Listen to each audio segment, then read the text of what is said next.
The next update that I want to touch on is actually along the lines of the 1099s. So what's a 1099? So a 1099 is a document that you would be presenting to maybe a vendor, or it would be a vendor that is doing work for you. 1099s are typically focused on around the U.S. payroll and U.S. vendors that you're working with, or U.S. industry. In Canada, it might align with something like a T4A.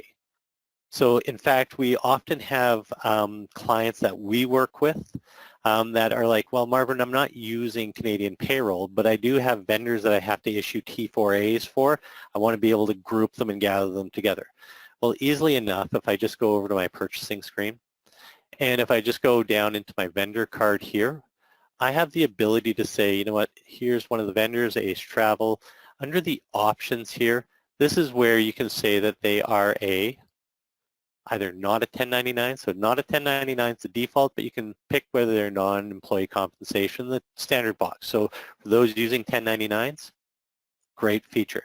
For those in Canada that are not using 1099s, but they're like, you know what, I've always wondered, why that 1099 is there and if I could use it. If you do have to issue T4As, this is a great way to actually create a list, because you can do a smart list against anybody that's received compensation that should be a T4A, so you're getting those amounts that you could put onto your T4As, or if you're using Ceridian, update them on the Ceridian side, or just send them out to your suppliers that need that information. But for those of you that are using 1099s, in previous years, they had the ability to generate 1099s, right? That's been around for a long time. However, every time that you generated it, it prevented a non-graphical form. So one of the things that was updated is the fact that for a non-employee compensation, if I'm picking one wide with box, if I hit print forms here, so we have the 1099 form now being printed as it should look. Now, in the last version, they actually updated the supplier that is the non-employee compensation, but in this latest version, what they've done is they've actually added the dividend, interest, and miscellaneous. So you could choose any one of these, and it's going to now print a graphical form for you that you can send off to your vendors that should be getting your 1099s. So that's a great little feature.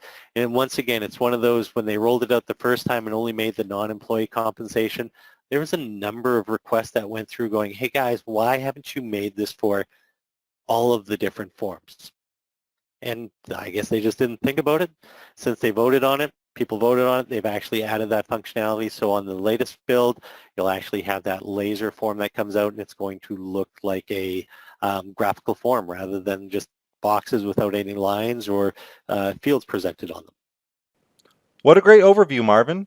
For the next episode of the series, follow us on LinkedIn at GP Support North, or for how GP Support North can help you get more out of your Dynamics GP ERP, visit www.gpsupportnorth.com. Well, we'll see you there.